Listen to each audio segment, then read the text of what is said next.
Miss Lonelyhearts by Nathanael West, dramatised by Vincent McInerney, with Nigel Anthony as the narrator, Bill Wallis as Shrike, and William Hope as Miss Lonelyhearts.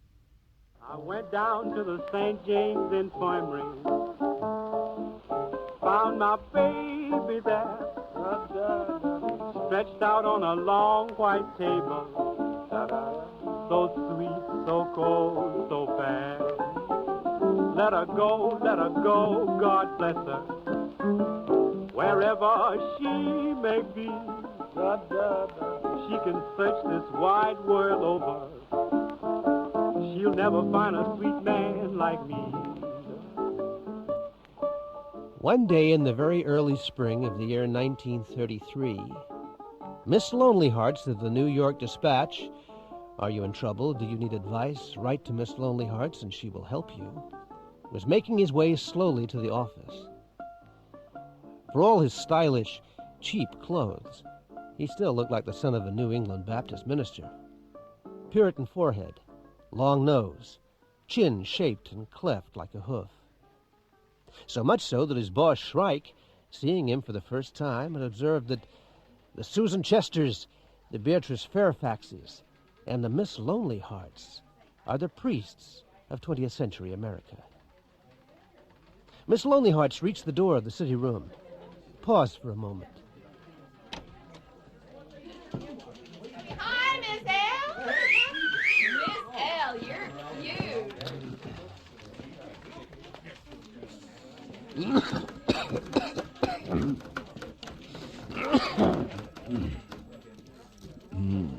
Dear, sick of it all. Yes, life is worthwhile, for it's full of dreams, peace, and faith. It burns like a clear white flame on a dark altar. Miss L, what's new? Hello, Goldsmith. Shrike says to tell you deadline's quarter of an hour and that he's writing you a prayer. Hey, here, today's batch. You're a big success, fella. You just keep it up. Dear Miss Lonelyhearts, I'm in such pain I think I will kill myself. My kidneys hurt so much. My husband thinks no woman can be a good Catholic and not have children irregardless of pain.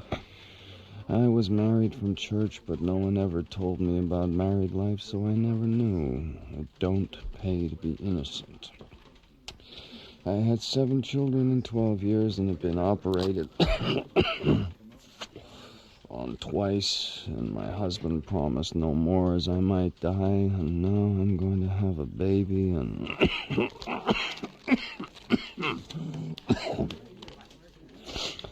Dear Miss Lonelyhearts, I'm 16 years old and would appreciate if you would tell me what to do. When I was a little girl, it was not so bad as I got used to all the other kids making fun of me, but now I would like a boyfriend, except no one will have me because I was born without a nose. Oh. Even though I'm quite a good dancer and have a nice shape. Dear Miss Lonelyhearts, Harold S. I'm writing for my little sister Grace. What would you do if the same thing happened to your family? Gracie, deaf and dumb, has to play on the roof so as not to get run over. But she ain't so smart. Last week, a man... Hold it right there, Moses. And listen to this. Soul of Miss L, glorify me. Body of Miss L, nourish me. Blood of Miss L, intoxicate me. Oh, good, Miss L, excuse my plea and hide me in your heart. Help me, Miss L, help me, in cyclara, my man. And now let's see what you got. Hey, Shrike. Same old creeping Jesus stuff. Come on, my boy, give him something new, something hopeful. Tell him about art. Here, let me, there. Friends, art. Art is a way out, friends. Do not let life overwhelm you, no. When the old paths are choked with the debris of failure, look for one that is new. Look, in fact, for art. For art is distilled from suffering, as is all creation, while for those who do not have the talent to create, there is always appreciation. You follow me? So take it from there, Miss L. You hear me? Go on from there.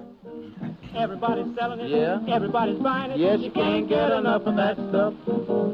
Some like it weak, some like it strong. Stuff is what they want, right or wrong. A cow took a drink and said, give me some. It made the cow jump over the moon. The more you get, the more you want. You can't get enough of that stuff. I mean, you can't get enough of that stuff. After work, the weather had warmed up. The air smelling artificially heated, Miss Lonelyhearts decided to go for a drink at Delahanty's speakeasy. He made his way toward the small park he had to cross and entered, swallowing mouthfuls of the heavy shadow that curtained its arch. The shadow of a lamppost which lay on the path pierced his side like a spear, and suddenly tired, he decided to sit on a broken bench. He looked down. There were no signs of spring evident in the mottled ground, no signs of life. It would take all the brutality of July to torture through a few green shoots, which would then smell of feet. He closed his eyes. He had initially taken the job on the newspaper in the hopes it might lead to the gossip column. At first he had treated the letters as a joke, all 30 a day, all stamped from the dough of suffering with a heart-shaped cookie knife. But now, his correspondents took him seriously. He'd become a great success through glibness and cliché, but the joke had rebounded. And now what he needed was an answer to their suffering and his ineptitude. He searched the sky, looking for angels, flaming crosses, wheels within wheels. Nothing but a newspaper lying across a tree like a kite with a broken back. Christ was the real answer, of course. But if he did not want to get sick, he had to stay away from the Christ business, for as a boy in his father's church, he discovered that something stirred in him when he shouted the name of Christ, something secret and enormously powerful that lay coiled in him like a snake, that he had never yet allowed to become alive. He shivered as he left the park and made the short walk to Delahanty's, which was located behind an armored door in the cellar of a brownstone house. Miss Lonelyhearts pressed the concealed button and waited patiently as a bloodshot eye that glowed like a ruby in an antique iron ring inspected him through the peephole. They were all there. Boss is over there, Miss L. Waiting for you. Hey!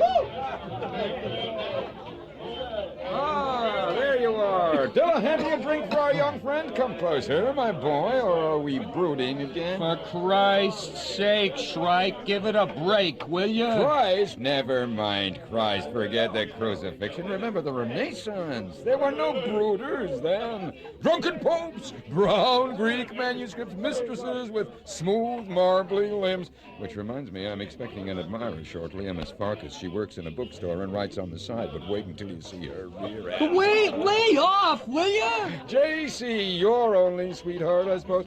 Over here! Wow, look at those bylines. Hi, Farky, this is Miss Lonelyhearts, does the sob column on the paper. Even so, I want you to show him the same respect you show me, as he, too, is a comforter of the poor in spirit and a lover of God. What were you talking about so excitedly when I got here? Only religion, Farky. Get me a drink and please continue. I'm very much interested in the new Thomistic synthesis. St. Thomas? What do you take us for, stinking intellectuals? We're not fake Europeans. America has its own religions. We were discussing Christ, the Miss Lonelyhearts of all Miss Lonelyhearts. You want a synthesis? Here. This is real American synthesis material. Frank H. Rice, Supreme Pontiff, Liberal Church of America, announces goat and adding machine ritual for William Moyer, a condemned slayer. Prayers to be offered on adding machine as numbers constitute the only universal language. What do you say to that? Really? Quiet, you damned bitch! Quiet, you here. Mr. Shrike, I got a bar to run. No violence, please, sir. No, that's the back room. Mr. Shrike, Saint Shrike to you, Delahanty. Yeah. Have you not heard of my passion in the luncheonette, my agony in the soda fountain?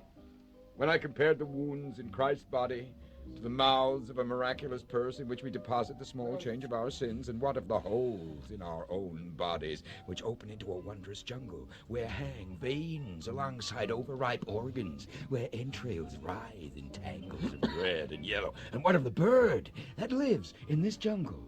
One that flits from lungs to intestines, from liver to lights and back again, and is called the soul.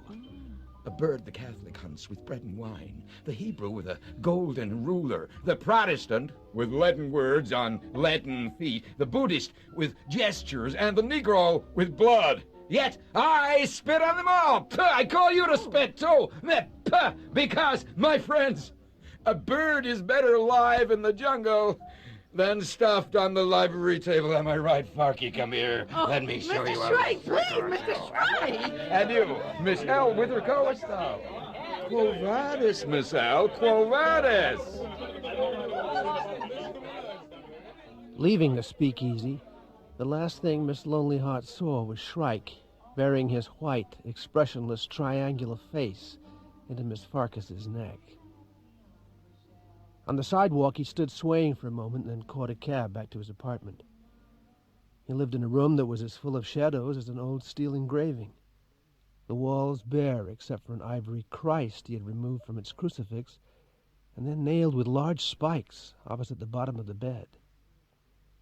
Miss Lonelyhearts undressed and took up a cigarette and a copy of the Brothers Karamazov, where Father Zosima reflects that whoever loves all things will eventually perceive the divine mystery, and at last come to love the whole world with an all-embracing love.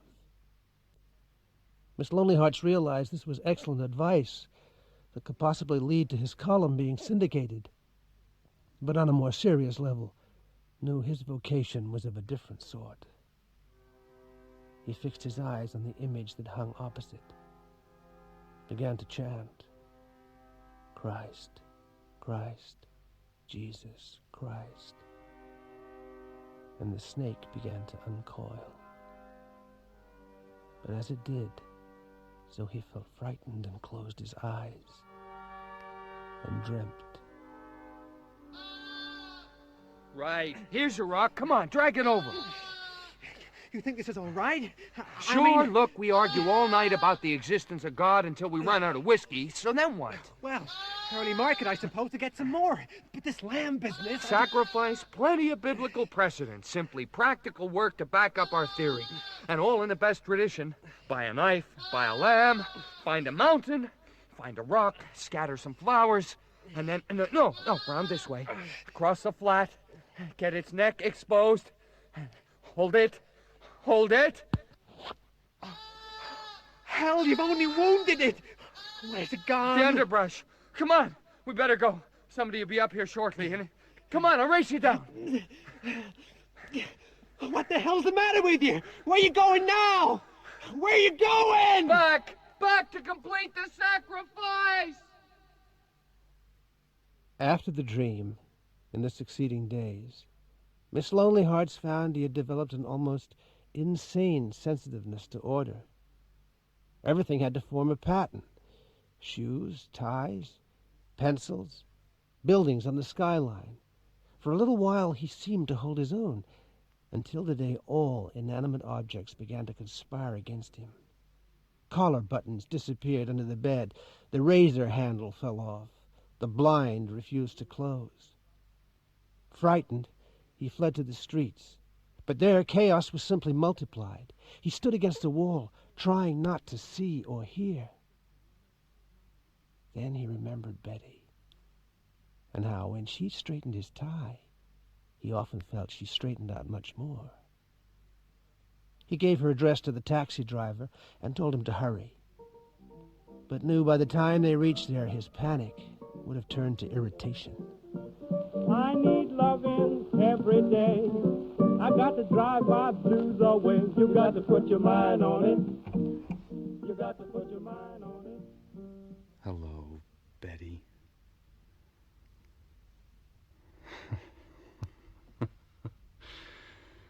Betty the Buddha in her white dressing robe and arms smoothed by the sea. Are you coming in? Sure.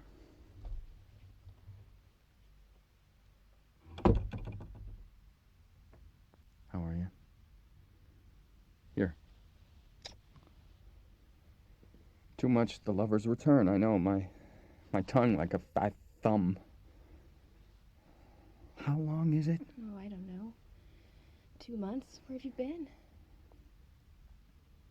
Will you eat dinner with me? Sure, let's sit down here on the sofa. Betty, that last night when I asked you to marry me, it was just... I felt that as a solution it was possible at that time, but now...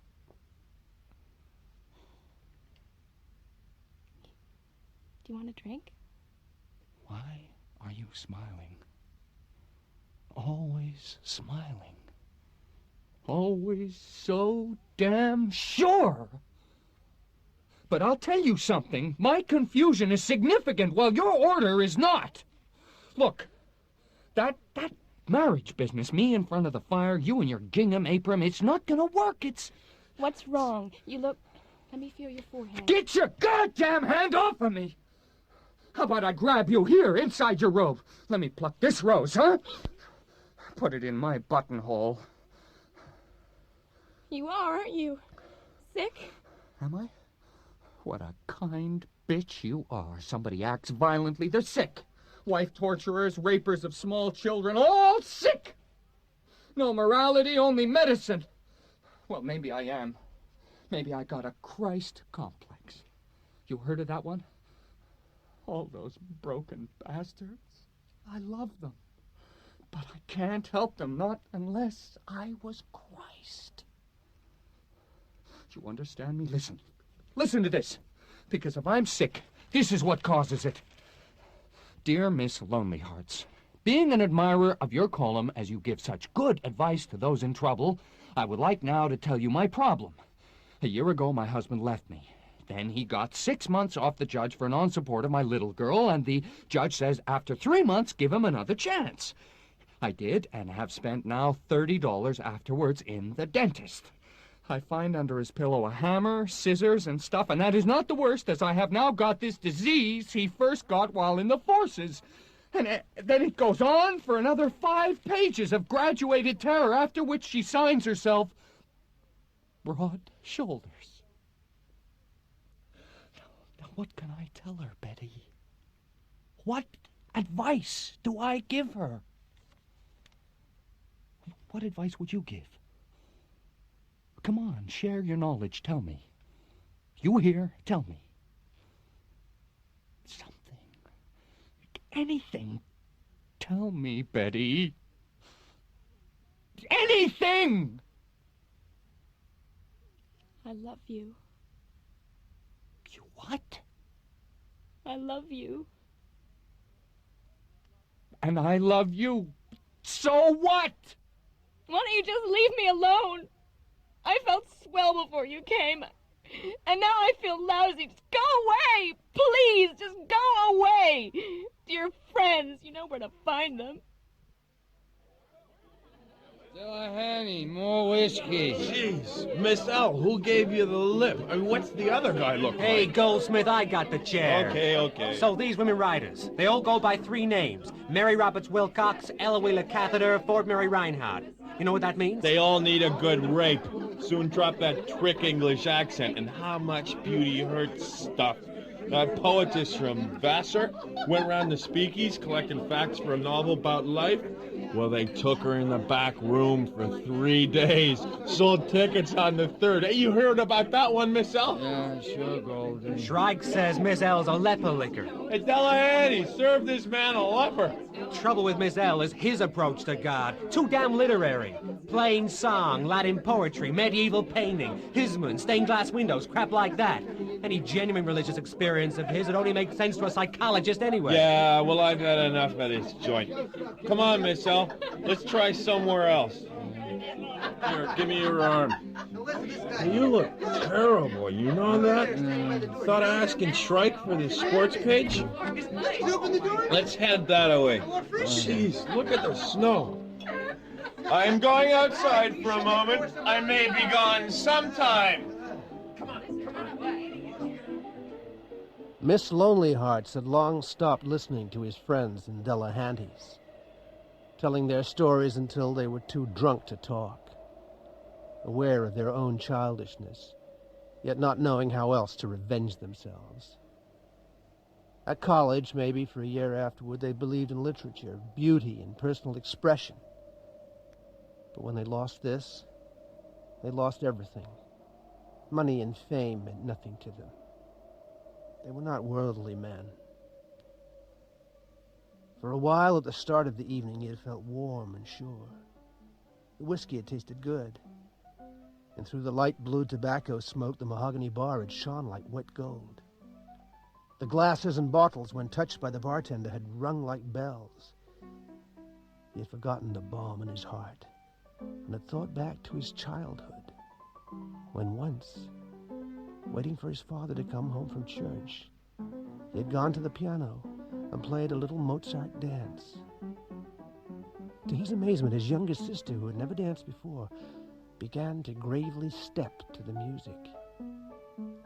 He had stood at the bar, remembering, and swaying slightly to the long forgotten measures. Then a picture of children dancing came into his mind, first one, then another, until in the end there was not one child on the whole earth who was not dancing. Lost in this vision, he had stepped back and accidentally collided with a man carrying a glass of beer. After listening carefully to his apology, the man had punched him in the mouth. Then he was in the back room fingering a loose tooth. Then listening to his friends at the bar. Now outside in the snow with Goldsmith. His anger swung in large drunken circles. What was this Christ business? Where would it take him? It was all the fault of the letters. Just to be able to truly believe would mean he could answer them truly. Did that make sense?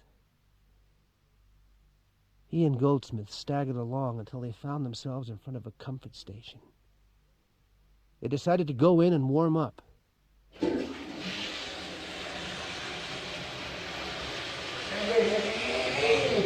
look at that old guy asleep on the john. Well, well, snug as a bug in a rug, eh? What? What do you want? Who are you? If you can't get a woman, get a clean old man. Goldsmith, he's doing no harm. Fancy an outing, partner?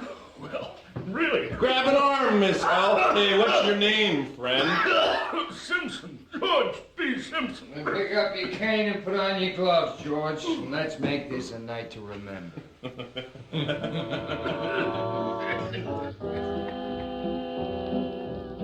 Appetizing young love for So, what's wrong with whiskey? I simply prefer coffee. Perhaps you might care for some yourself. Listen, you, cut that stuff. Let's hear the story of your life. Oh, really? You See, we're scientists. He's Havelock Ellis, and I'm Kraft Evans. Now, George, when did you first discover homosexualistic tendencies in yourself? Yeah, sure, but your little differences from other men? No, he didn't mean to insult you, George. Scientists just have terribly bad manners. But you're a pervert, aren't you? I refuse to... Hey, watch that cane! No, Grab it, quick! Oh, hell, sit down, Miss L. The old fag's had enough. Who'd have thought he had it in him, huh? Not from me. I'm gonna get his story if I have to kill him. No, but you were sympathetic to the guy. I mean, what's got into you? What the hell's going on with you, Miss L? What the hell's going on? If you want to buy our wares, follow us and climb the stairs. Next morning, Miss Lonelyhearts opened his eyes to find the room revolving around him like a Catherine wheel. It had been okay with Simpson at first until the man had become distressed. Then Simpson's pain had reminded him of a small frog he had trod on years ago, whose spilled guts had filled him with pity until its suffering had become real to him, at which point he had crushed it. As with the frog, so with Simpson. His reaction was to crush. This meant twisting Simpson's arm up his back until the man screamed, and Goldsmith had hit Miss Lonelyhearts over the head with a chair. In reality, he was really twisting the arm of his correspondents, of desperate, broken-hearted, sick of it all, twisting their arms because he refused to open his big, understanding heart to receive them properly.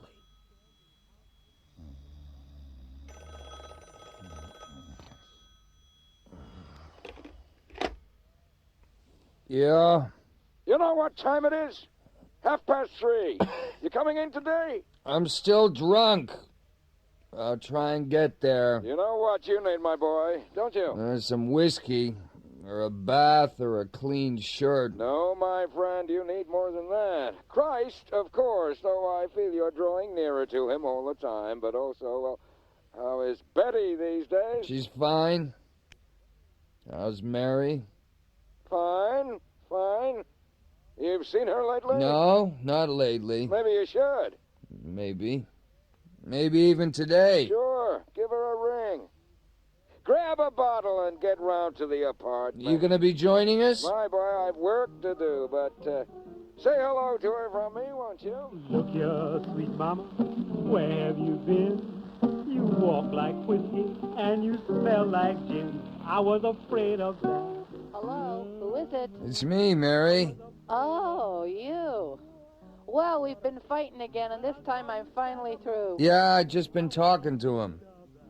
He suggested that I come round to see you. The bastard. That's it. Hey, does that mean you haven't been in today? You're not careful, he'll fire you. The only way he's gonna do that, Mary, is if I... Well, you and I maybe... Not that again. Look, just buy some hooch and get over here. Maybe later. We'll see. My old man was peeping through the keyhole. Saw Mama and Iceman making jelly roll. I was afraid of that. Surprise, huh? Come on in, homebreaker. The wife is taking a bath. Here, let me take that bottle. Whiskey and the boss's wife, huh? Still better your heart and your work and your mouth where it usually is. Just don't put this on your expense account. Well, you're just an old meanie who beats his wife, huh? You're wrong, my boy. It's Mary does the beating. Hence the Miss Farkases of this world. Yes, I suffer. I, too. You don't know her! That wife of mine, a virgin when we married and been trying to stay one ever since, like sleeping with a knife in your groin. One bitch, one damned selfish bitch! Well, you're hurt, Shrike. You're finally hurt. And I'm glad. You understand? Glad, glad, glad. Say, what's all the racket? Oh, you're here, Miss L. Don't talk to that pig. Bring that bottle into the bedroom. Come on. He doesn't care. Do ya? Bastard! Come on. What did that swine say to you? That you were selfish, Mary? Sexually selfish. Oh, goddamn nerve. Lets me go out with guys like you to save money. Then when I come home with the hots, climbs into my bed and practically begs me for it. The cheap bastard. Right, where we eat. Oh, no, you must me. I know. El Gaucho. Yeah, it's gay, and that's what I need tonight. Okay, let's go grab a cab.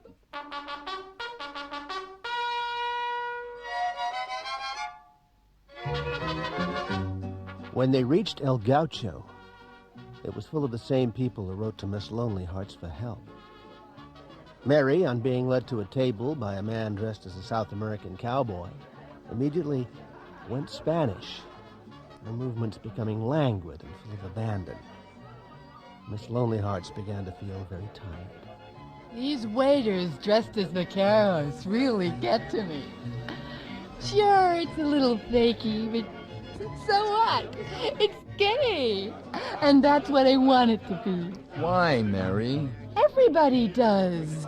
Unless they're sick, don't they?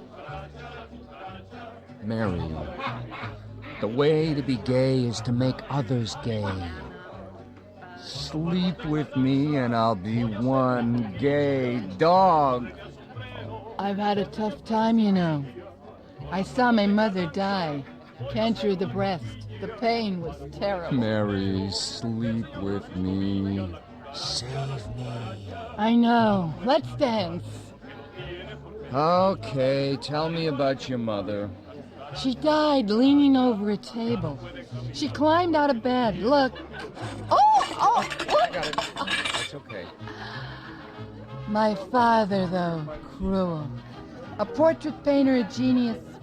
But as far as his family went, well... Oh, you poor kid, Mary. What's that between your breasts? Just my medal. Blessed Virgin? Mm-hmm. St. Jude? Here, have a look down. Read it. Awarded Austin Latin School, 100 yards dash. Just let me... No, not in public. Now, my father was a very gay man. Gay all the time. Una cosa me da risa, Pancho Villa sin camisa, ya se van los carrancistas, porque vienen los villistas.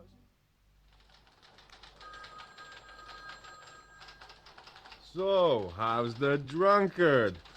Day off and the boss's wife. That's the way, fella. Say, I had to do your column yesterday. You certainly got some prime cases on your list, such as this. Pink paper and all. Come on, Goldie, hand it No, over. sir, you listen. Dear Miss Lonelyhearts, I am no good at writing, so I wonder if I could talk with you. I am only 32 years old, but have had lots of trouble and am married to a cripple. I can't state my case, as I am not good at letters, and besides, it would take an expert to state my case. I know you are a man, and I'm glad, as I don't trust women. You were pointed out to me in Delahanty's, and I feel I know you already. So please call me up on Burgess 77373, as I need your advice bad about my married life and admirer, Faye Doyle. Wow, listen, Miss L, you remember you were going to advise one of your cases to commit suicide, and Shrike said your job was to increase circulation?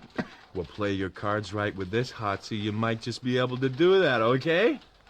So where? Desk or garbage can? Thinking it over, huh? Well, little father, I leave it to you.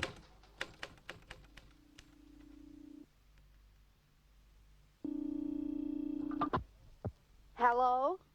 Hello? Is Mrs. Doyle in? Who is it? I want to speak to Mrs. Doyle. Is that Mrs. Doyle? Yeah, that's me. This is Miss Lonelyhearts. Who? Miss Lonelyhearts, the man who does the column. Oh, hello. Well, you said I should call. Oh, yes. When can I see you? Now. Where? You say. You know that little park near the obelisk? Half an hour, okay? I need loving every day. I got to drive my blues away. You got to put your mind on it. You got to put your mind on it. In the park, on the bench, Miss Lonelyhearts again examined the sky like a detective trying to solve his own exhaustion. Then he saw a big woman walking in his direction. He made a quick catalog. Legs like Indian clubs, breasts like balloons, brow like a pigeon, short plaid skirt, rabbit skin jacket, and tam o' shanter. Despite all of this, she still looked like a police chief. Miss Lonelyhearts? Hey, you're hurting my arm. Where are we going? Drink. Not Dallas. They know me there. Oh, my place, then. What, I? Oh, please let me have it. I just got to have it. Oh, baby, won't you give it to me, please?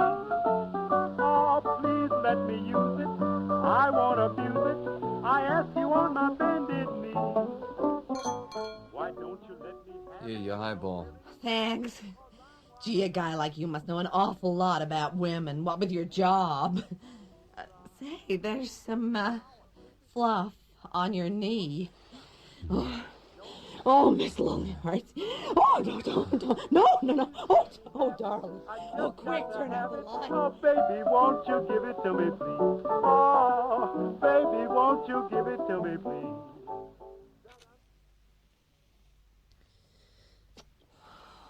I am ashamed of myself. Truly ashamed. You think I'm a bad woman? Not particularly. My husband isn't much. Like I wrote. A cripple. My kid Lucy isn't even his. That's terrible. Yeah, well, it's a long story. A long, long story. I got into trouble through trusting a dirty dago named Tony Bonelli. And asked Doyle for the money for an abortion. I'd let Doyle take me out once or twice. Even though I was one of the most popular girls on the block. Oh, yeah? But Doyle was broke, so instead I married him. Then when Lucy comes along, Doyle, well, he even makes out it's his kid. Our child. Then one day I takes Lucy to see Bonelli, who's doing swell now. The dirty wop says he'd never seen me before. Then Lucy, well, asked me. And I told her. Too many movies, I guess. When Doyle gets back, Lucy says he isn't her papa. Doyle goes for me with his stick. I sock him. We all end up crying on the floor. What do you think? Mrs. Doyle. Faye. I think your husband loves you. The both of you. Very much. Oh, maybe so. But I was a pretty girl. And could have had my pick. Oh, you're still pretty. Oh, Miss L. Come on. Let's get back to business. Shortly after Faye Doyle left, Miss Lonelyhearts became physically ill, sleeping and dreaming intermittently for 2 days of pawn shops, phalluses, and flotsam. When he finally awoke, he was very weak, but calm, for he'd begun to see where the letters were coming from, and belief was no longer a problem. Then there was a timid knock on the door. Hello. Are you all right? I heard you hadn't been at the office. I brought some soup and stuff.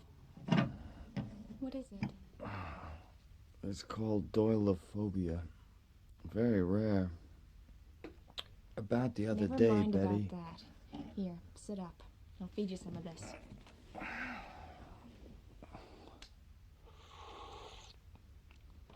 It's the job, isn't it?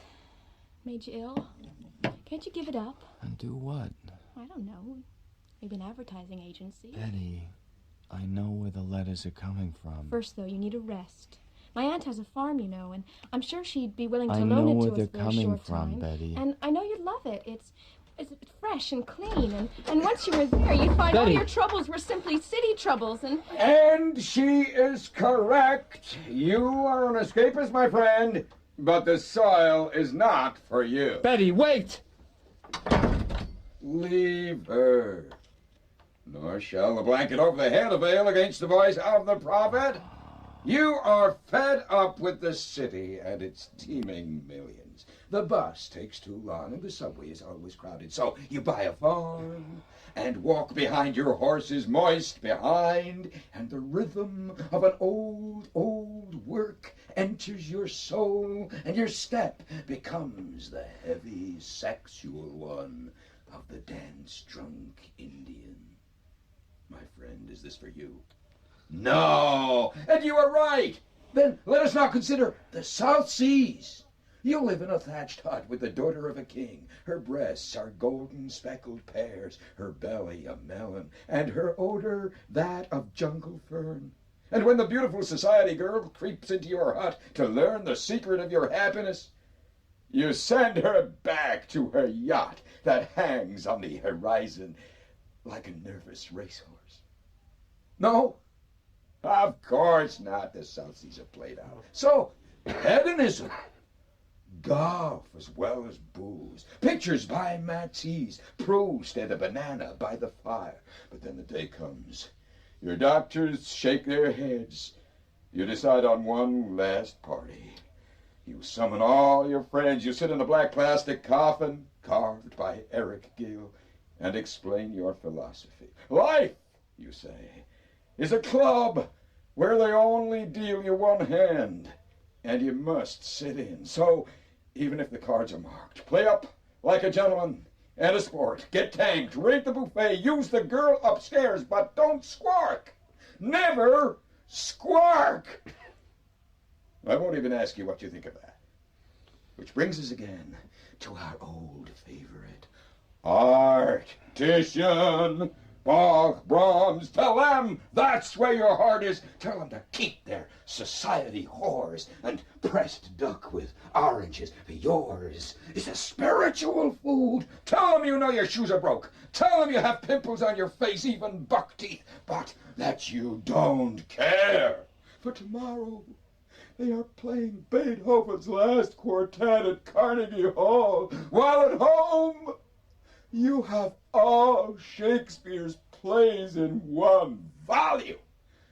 After which I'll bypass suicide and drugs as beneath your notice and come to the goal of my lecture. For we, you and I, know God is our only escape. The first Church of Christ Dentist, worshipped as the preventer of decay, to whom I will now dictate a letter for you. Dear Miss Lonelyhearts of Miss Lonelyhearts, I am in the newspaper game and 26 years old. Life for me at present is a desert. I cannot find comfort in food, drink, or women. The leopard of discontent walks my city, while the lion of discouragement crouches without its walls.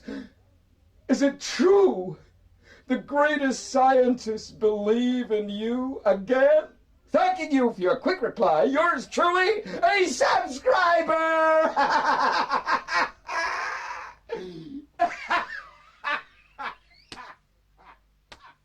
Shortly after this, Miss Lonelyhearts agreed to go to the farm. I don't understand Shrike. Often he just seems to want to drag you down with him, and the rest. Or fire you. Then he gives you sick leave with pay. He won't fire me. I'm his butt. He's a fool. Betty, they're coming from Christ. Remember the zoo? Before we set off? How looking at the buffalo seemed to calm you? Through his agents, I know they Connecticut sure is lovely. There, look. Oh, the pond I fell into as a little girl. And the house. A few more yards. Here we are. Will you unload while I open up?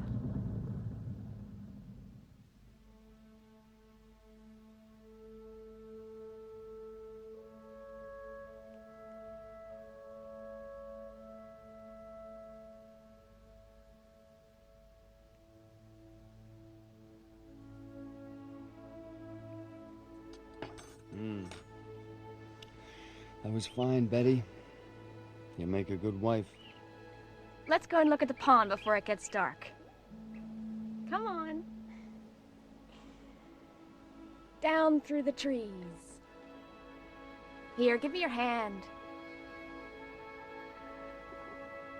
Oh, isn't it wonderful?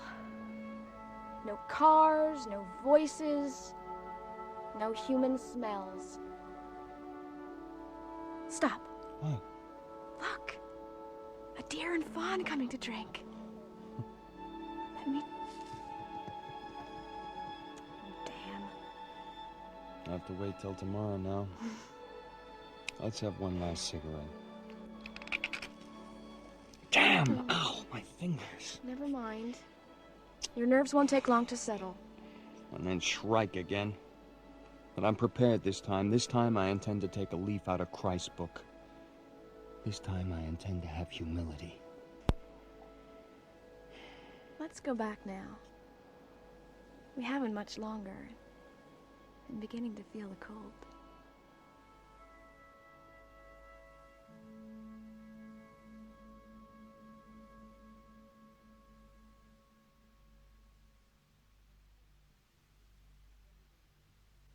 Several days later, they drove back to the city.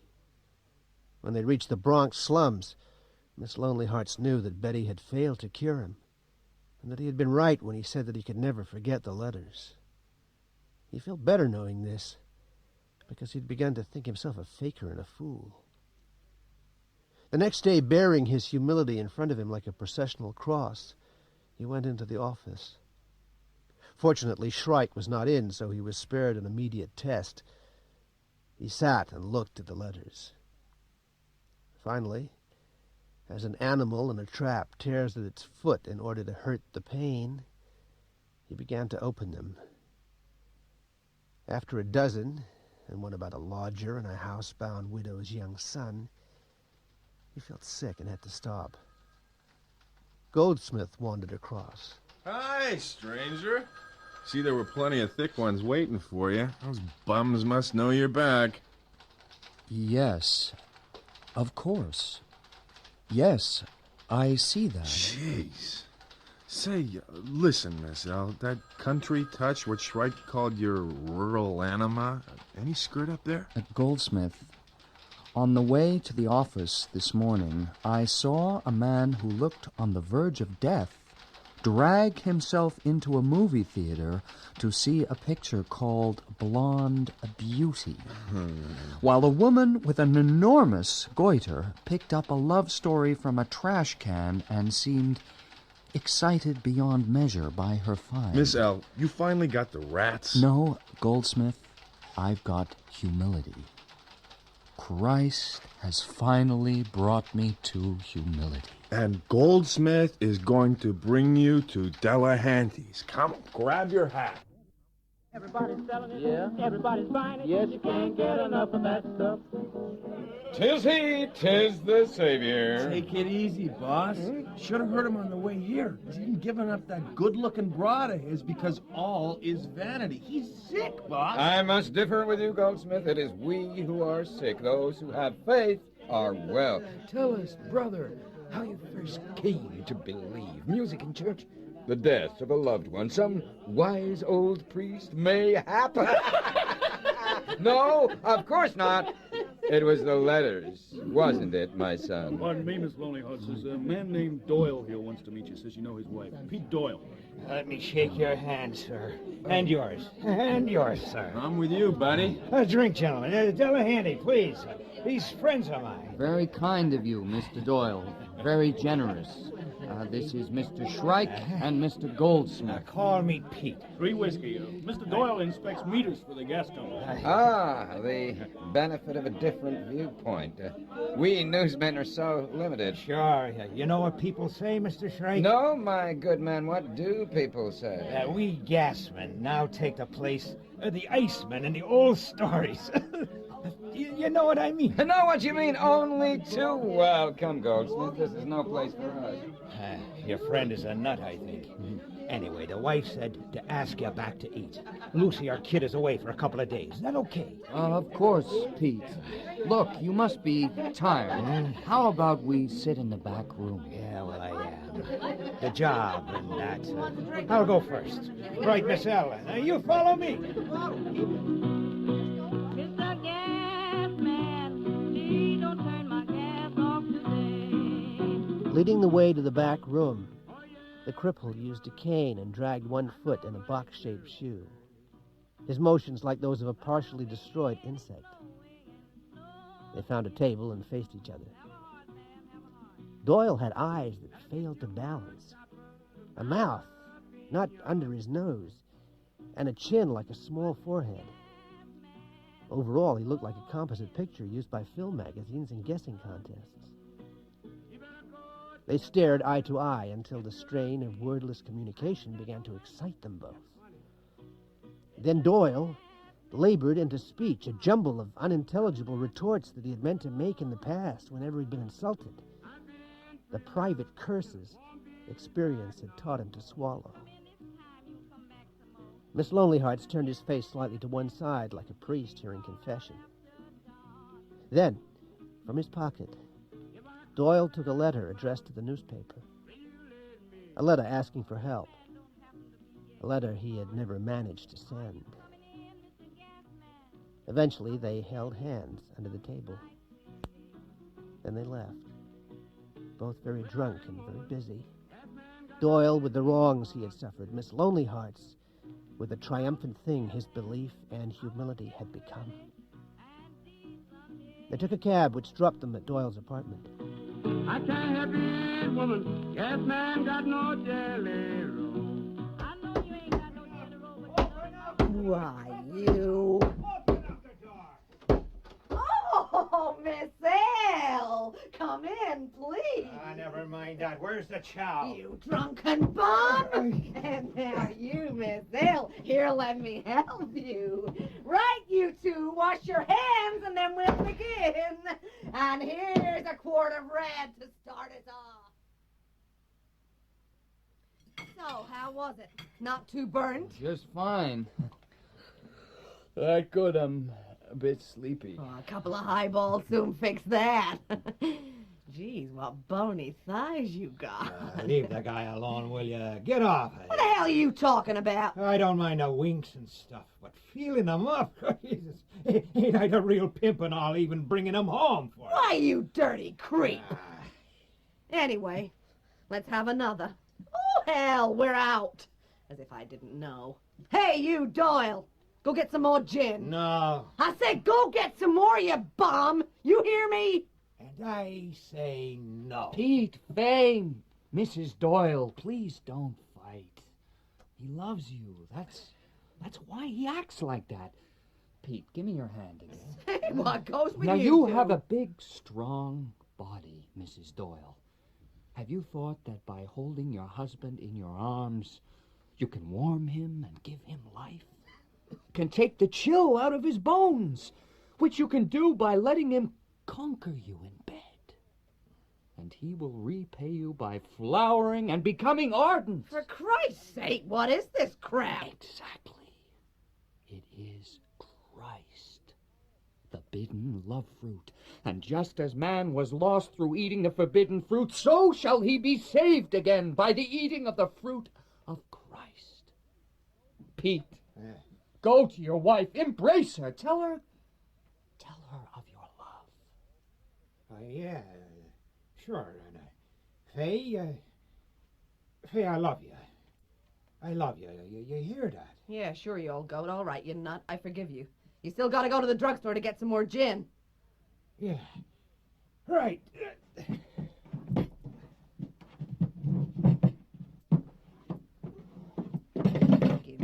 Bastard can't even cross the room without he dismantles half the furniture. Wow. That speech, Miss Ellen, with your fly open. I thought I was gonna die laughing. Boy, is he jealous. All I have to do is point at some big guy like yourself and say, gee, I'd love to have him love me up. Drives Doyle nuts. So, how about some music, huh? Maybe a dance? Faye, I'm tired. Oh, come on, let's smooth. Faye, I really am tired. Oh, well, let's rest up a bit. Give me your knee again. And a little kiss for Mama.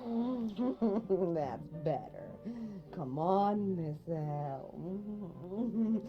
Say, what's up with you? Rather have my husband, that it? Then maybe the little boy wants his mama, huh? Okay. Come and put his head on Mama's chest. Come on, Miss L. Kiss them. Kiss them. No! No! Whore! Whore of Babylon! No! Bitch! Whore! Bitch on heat! No, you're out! Oh, you're hurting!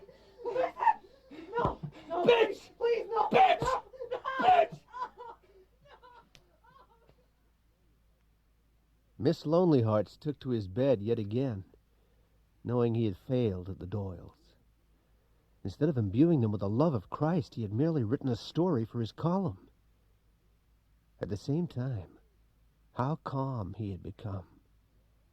Like some ancient rock, smooth, immovable, and indifferent to time. He began to dream again. He was a statue in a station yard holding up a stopped clock as a train pulled in. He was a hunchback sitting in an inn yard holding a guitar as a coach rumbled in.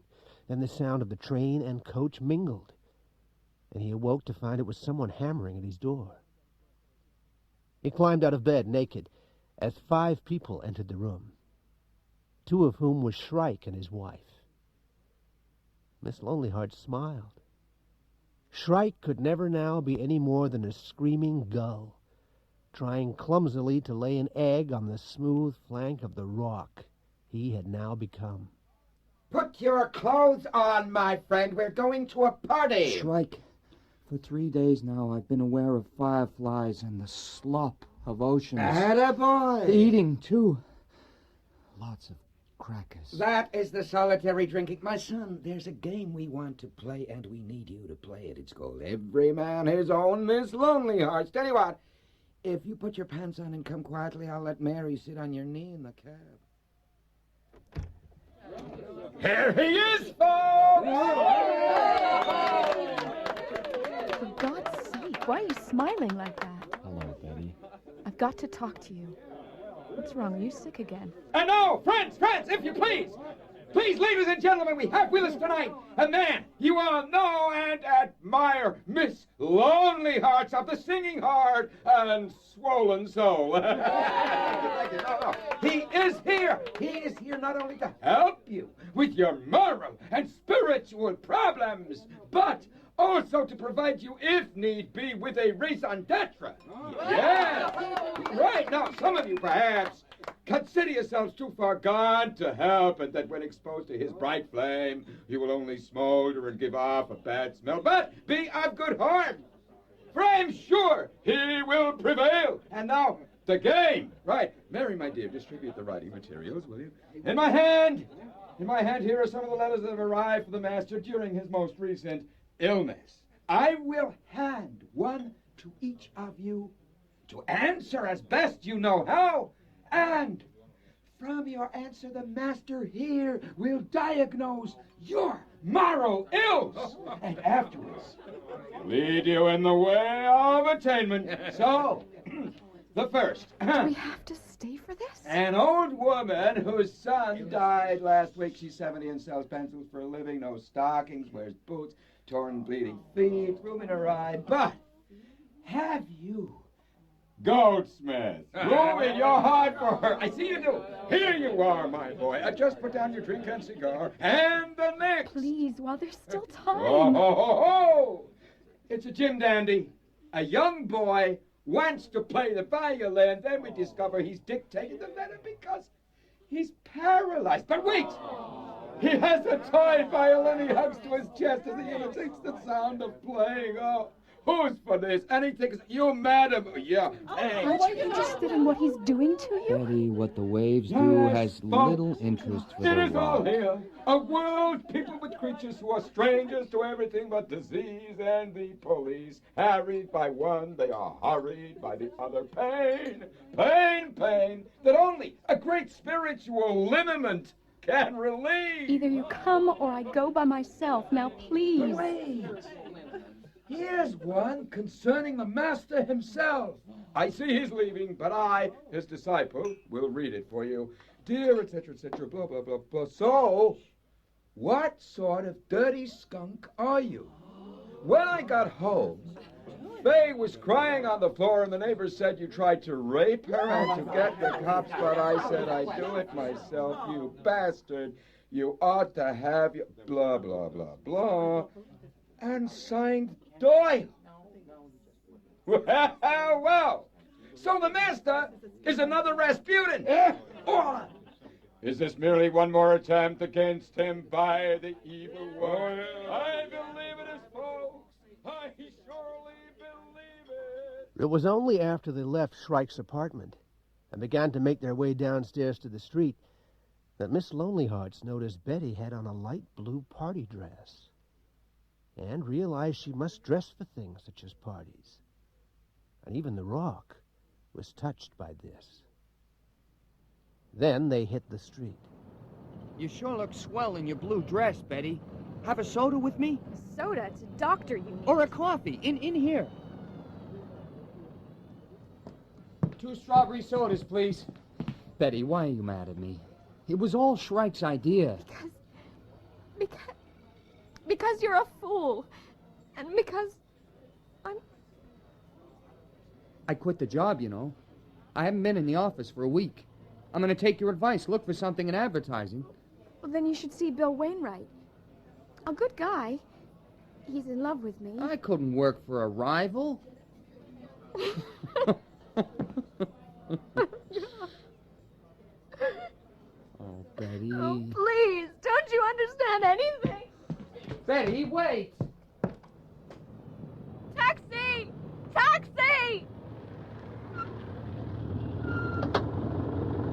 Here, let me. Just drive around a little, will you? Betty, tell me. It's a baby. Don't you understand? I'm having a baby. Why? That's wonderful. A new, fresh life. Marry me, Betty. Marry you? I'm getting an abortion. No, you can't do that. Please, Betty, marry me. You said that like you asked me to have a soda. We could rehabilitate the farm. A life away from the city draws for our baby. Fields, animals. Remember the deer? Say yes, Betty, please. Please, say yes. I got diamonds on my hands now, good shoes on my feet, and I always make it somehow, and I keep my women off the street. So Miss Lonelyhearts begged the party dress to marry him. And in the end, the party dress agreed. He did not feel guilty. He did not feel. His destiny was close in front of him. It only remained to climb back aboard the bed. He dropped Betty outside her apartment. When the door closed behind her, he smiled.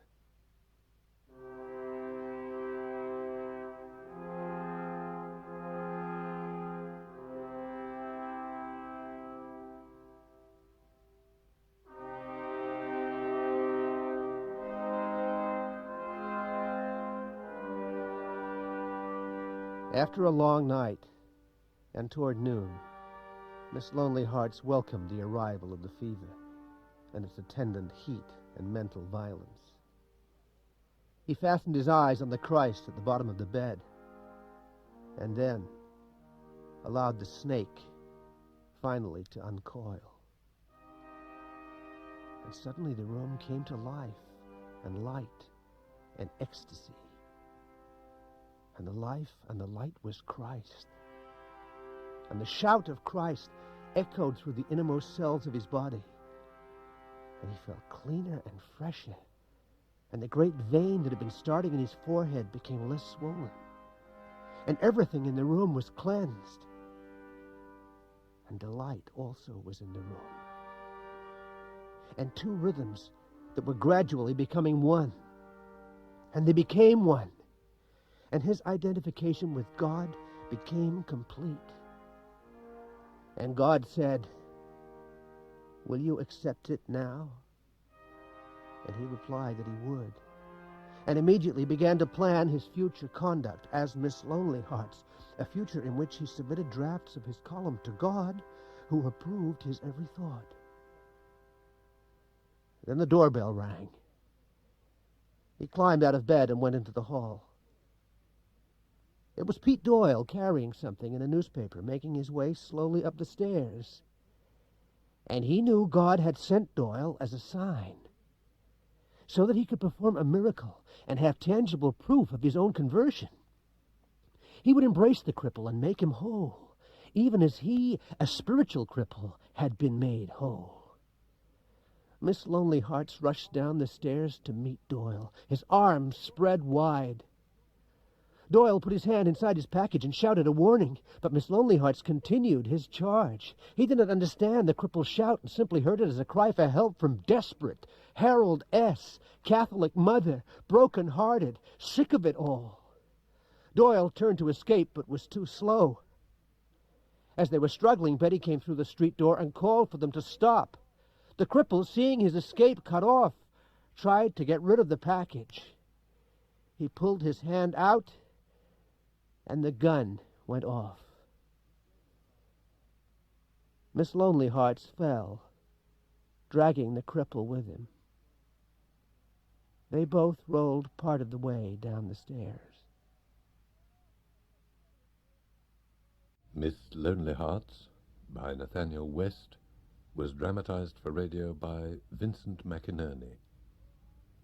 The narrator was played by Nigel Anthony, Miss Lonelyhearts by William Hope, and Shrike by Bill Wallis.